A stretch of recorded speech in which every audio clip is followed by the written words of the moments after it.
Hello everyone and welcome back to the channel. In today's video, we are going to discuss the very first topic from paper 1, which is the Renaissance. Before we do that, let's have a look at the previous year questions that have been asked from this particular topic.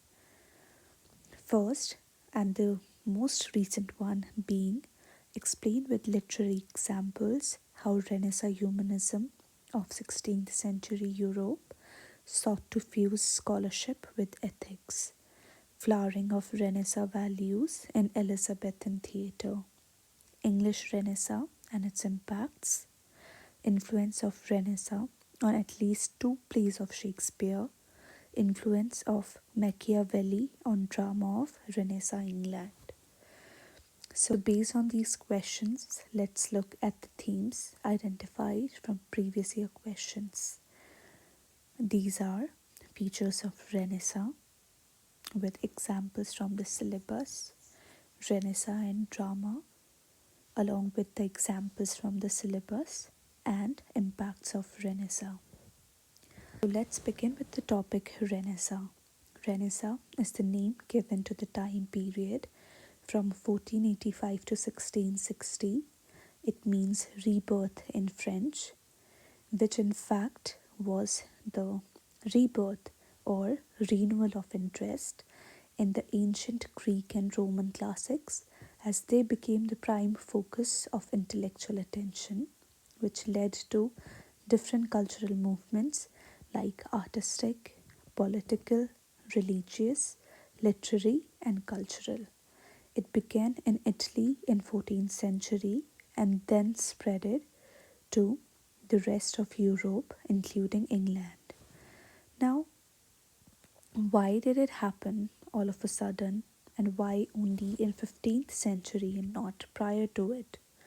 It was because Henry of Tudor dynasty ascended the throne of England. He ended the War of Roses, the war between two sides of Plantagenet family, which led to the resolution of civil unrest, along with Machiavelli's role in Italian Renaissance. So Machiavelli was a diplomatic influencer and was the explorer of new land, which led to the greater cultural exchange between different countries and hence the renewal of interest in ancient Greek and Roman classics, which kind of influenced new culture, new dialogues, discoveries, explorations, and voyages as people were becoming more curious for the knowledge and liberated human mind with freedom to think and act. There was encouragement for exploration, discovery, and travel, along with political decline of feudalism, which led to the rise of new social order and perceptions in changing times.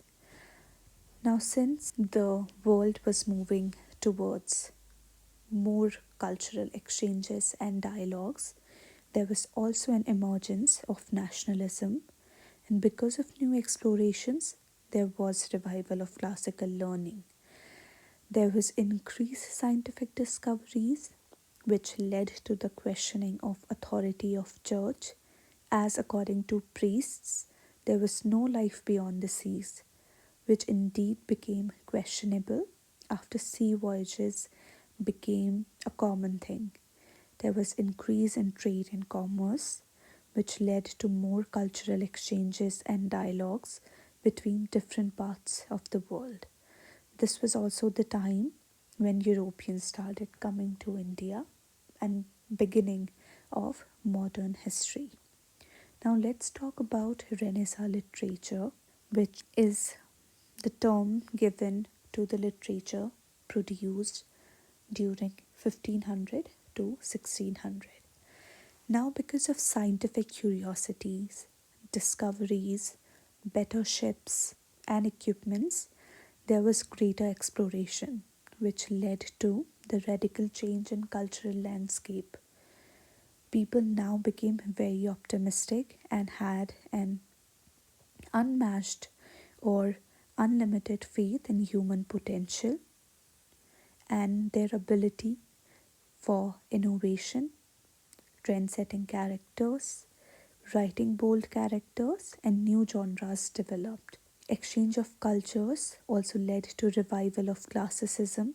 Classicism here does not mean the social classes, but the revival of interest in literature classics, which were considered to be the pioneer of perfection in literature, which were basically ancient Greek and Roman classics. For example, the popularity of mystery or miracle plays, which were more religious than literary, inspired writers to imitate and even produce writings on the same lines and plots.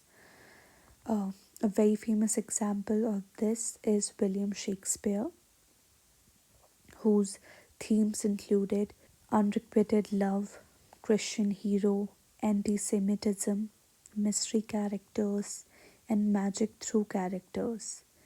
There was increased focus on humanism, that is, writings which promoted human interest, human nature, life, love, beauty, glorification of individuals. It all occupied center stage.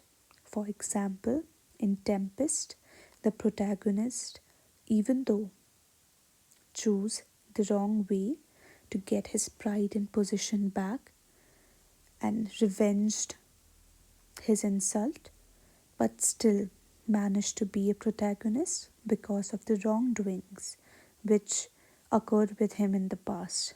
Unlike previous times when religious writings used to be the main area of focus.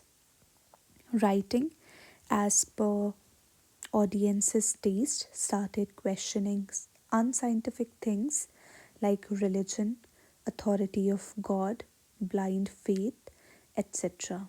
Basically, everything that cannot be proven, and believed in men's ability to decide anything for himself, like in Tempest, the play by William Shakespeare, wherein he proposed questions about what a human being is, what's the purpose of human being, characters with knowledge and magic, feel self expression and freedom associated with human feelings, human desires, human pride, expressions, dignity, and character in individuals, which meant people or audiences became less observed in religion and there was more trust and attention in men's potential, men's life, feelings, and everything and anything around men.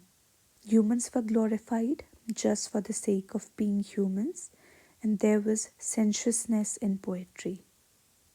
Examples: poetries by William Shakespeare and Edmund Spenser.